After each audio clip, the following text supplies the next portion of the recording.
অবরোধ হয়েছে, হাইতানায় গাড়ি ধরতেছে, 26 টাকা নিতেছে। গাড়িতে রুগী থাকলে রুগীও নামাই দেয় ওরা, তাহলে আমরা টাকা পাই কোথায়? তো বলছি আমি, আপনারা থানায় ঘেরাও করেন, থানায় যে দুঃখটা প্রকাশ করেন, রোডটা জাম লাগাইয়া আপনারা ঘন ঘন কষ্ট দিয়েন না। এইটাছে আমি একটা রুগী নিয়ে গেছি, গাড়িটা রাস্তা করে হাও থানার পুলিশ আইসা একটু নামাই দিয়া টাকা আমারে 2600 দিয়ে আমার নেওয়া যাওয়া লাগে। কেন? হয়তো অটো বন্ধ করে দিই, নাহলে আমাদের একটা কর্মজীবী দিয়ে দিই, আমরা একটা কর্ম করি। এই সাভারে ঢাকার ইচ্ছা মহাসড়ক অটোরিকশা চালকদের সড়ক অবরোধে বিশৃঙ্খলিত হয়। শনিবার সকাল 11টা থেকে বাকিচা এলাকায় মহাসড়ক অবরোধ করে তারা। এতে ঢাকামুখী লেনে যান চলাচল বন্ধ হয়ে যায় এবং বাস যাত্রী ও চালকরা চরম দুর্ভোগে পড়েন। অবরোধ হয়েছে, হাইতানায় গাড়ি ধরতেছে, 26 টাকা নিতেছে। গাড়িতে রুগী থাকলে রুগীও নামাই দেয় ওরা, তাহলে আমরা টাকা পাই কোথায়? আপনারা কি লিগ্যাল গাড়িটা চালান?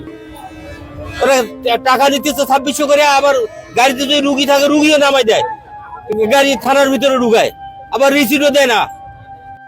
চালকরা অভিযোগ করেন, প্রতিদিন অটোরিকশা চলাচলের কারণে দুর্ঘটনা রোধে সাভার হাইওয়ে পুলিশ তাদের 26 টাকা করে জরিমানা করছেন। এই নিষ্ঠুরতার প্রতিবাদ এবং মহাসড়কে অটোরিকশা চলাচল ও জরিমানা বন্ধের দাবিতে তারা অবরোধ করেন। এদের যে ধর্মকার্য মনে চাওয়া পাওয়া, ঠিক আছে, রোডে যে এদের ভাই বোন ছেলে মেয়ে স্টুডেন্ট আছে না, আটকে বসে না, ভার্সিটিতে যাবে। তো বলছি আমি, আপনারা থানায় ঘেরাও করেন, থানায় যে দুঃখটা প্রকাশ করেন, রোডটা জাম লাগাইয়া আপনারা ঘন ঘন কষ্ট দিয়েন না। এইটাছে আমি একটা রুগী নিয়ে গেছি, গাড়িটা রাস্তা করে হাও থানার পুলিশ আইসা একটু নামাই দিয়া টাকা আমারে 2600 দিয়ে আমার নেওয়া যাওয়া লাগে। কেন? হয়তো অটো বন্ধ করে দিই, নাহলে আমাদের একটা কর্মজীবী দিয়ে দিই, আমরা একটা কর্ম করি। এই দলে প্রতিদিন 2600 টাকা, মানে দৈনিক 50 থেকে 100 গাড়ি ধরে, 2600 নিচে 1 টাকা কম নাই। সকাল থেকে সন্ধ্যা পর্যন্ত এরকম 200-300 গাড়ি ধরে 2600 টাকা। এটা কি সরকারি লিস্টে পড়ে? কোন লিস্টে পড়ে না। সব টাকা ওরা খায় বলা, হেও কি থানার পিছন থেকে টাকা নেয়, সামনে দেওয়া না, থানার পিছন থেকে লুকায় টাকা নেয়।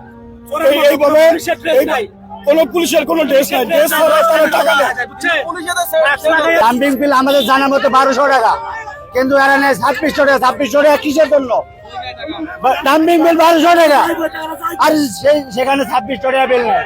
আবার দ্বিতীয়ত কথা হচ্ছে, হাইওয়ে পুলিশ সব জায়গায় গাড়ি চলতেছে, ধুমছে চলতেছে, আমাদের এখানে গাড়ি, আমরা কি আমার থেকে যদি লোক নেই পাকিজে নামা দেয়, আর 2600 টাকা নেই বিল লেগে।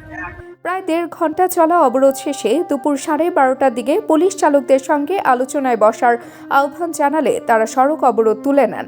সাভার মডেল থানার ওসি আরমান আলী জানিয়েছেন, বর্তমানে মহাসড়কে যান চলাচল স্বাভাবিক। তাবাসসুম হকানিকা, দৈনিক আজকের বাংলা। দৈনিক আজকের বাংলা .net